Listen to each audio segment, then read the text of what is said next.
yes, wait a minute, Mr. Postman. Wait,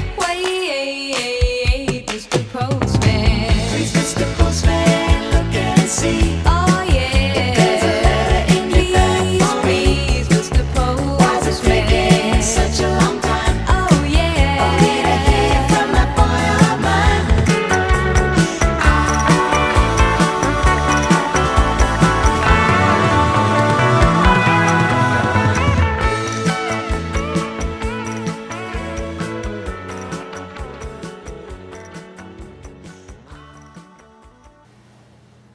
All right, time for our mail call segment here on AM700 KSEV. Today's question is kind of an extension from last week. Last week we talked a little bit about as is, what that really and truly means, where individual thought that if you offered a property as is, that it was kind of a let the buyer beware sort of thing, that if it's as is, you don't have to disclose anything that you know about the property, which couldn't be further from the truth. Today's a little bit of an extension of that. It has to do with the seller disclosure.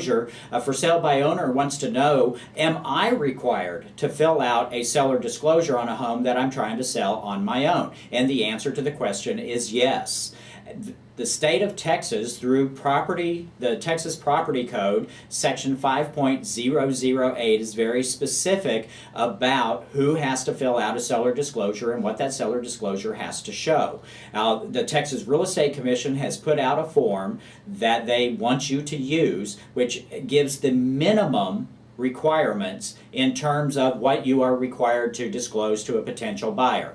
If you're a real estate agent and you belong to the Texas Association of Realtors, theirs is an expanded one that you can use that takes in all of the information that the Texas Real Estate Commission requires and a little bit more. That is a great form to use if you have the ability to use it, because it takes in some of the other things that we have to disclose but doesn't necessarily show up on the seller disclosure. So it's a good way of getting all those things covered without having to go out and find the other ways to do it. But either way, if you use the TREC seller disclosure or the TAR form, either one, if you're a for sale by owner, yes, you are required to fill that out. Here's the danger if you don't. If you don't fill out that seller disclosure, then at any point in time during that transaction, if the buyer wants to, they can terminate the contract, because you are required to do that. So at any point in time, if you have not supplied that buyer with a seller disclosure on your property, they can get up to the day of closing if they want. They can go and sit down at the closing table and they say, hey, you know what? You didn't give me a seller disclosure, I'm not closing. There is nothing you can do about that. They have every right in the world. So if you are required to fill out a seller disclosure, if you're not one of the 11 exemptions, you better go ahead and fill it out. You need to anyway. So like I said, there are 11 exemptions. There are 11 situations that the Texas Real Estate Commission has laid out that says, okay, these individuals do not have to fill out a seller disclosure. So let's go over what a few of them are. We don't have time to go over all of them. If you are the executor or the administrator of an estate, in that situation, you're in charge of conveying property from the decedent, the person who has passed away. If you're responsible for the selling of that property, you don't have to fill out a seller disclosure.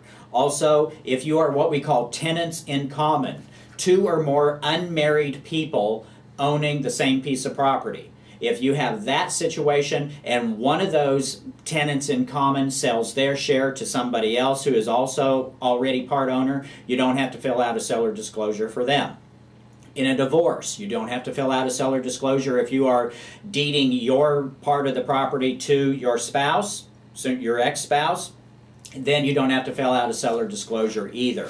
Also, on a new home, no seller disclosure is required on a new home that's never been lived in, because there's obviously, in their way of looking at it, nothing to disclose. Also, if the structure itself is considered to be less than 5% of the total value of the property, then no seller disclosure is needed either. So there's a few. There's a few of the instances where we don't need a seller disclosure, but everything else you do. And that includes people like for sale by owners who think maybe they don't have to. It includes investors who have never lived in the property. We run into that an awful lot of the time. We have somebody who says, hey, I just bought this property as an investment. I never lived there. I don't have to fill out a seller disclosure, do I? Yes, of course you do. It doesn't matter if you live there or not. That's not one of the exemptions. Relocation companies, when they take on property here in Texas, they are required to fill out a seller disclosure too. Now, they may fill it out and say, I don't know anything, which is fine. If they don't, then they can do that. That's fine too. As is, what we talked about last week, people who sell their home as is, they still have the requirement of disclosure as well. You don't get out of that duty to disclose just because you're refusing to do any repairs. Doesn't work that way. Now, even in all of these exemptions that we talked about, that where it says you don't have to fill out the seller disclosure, we don't want to make the mistake of letting you think that if you don't have to fill out the seller disclosure, that relieves you of the duty to disclose, because it doesn't. If you know of defects in the property, you are still required to disclose them no matter what. No matter if you have the duty of filling out that seller disclosure or not, you still have the duty to disclose. If you don't know for sure whether or not you should disclose it, you probably should go ahead and do it just to be on the safe side. All right, so that's it for our question today, whether or not we need to fill out a seller disclosure. That's the way it works. You have a question that you'd like to have answered here on AM700 KSEV, the Open House Radio Show, on our mail call segment. You can send it in to Open House Radio.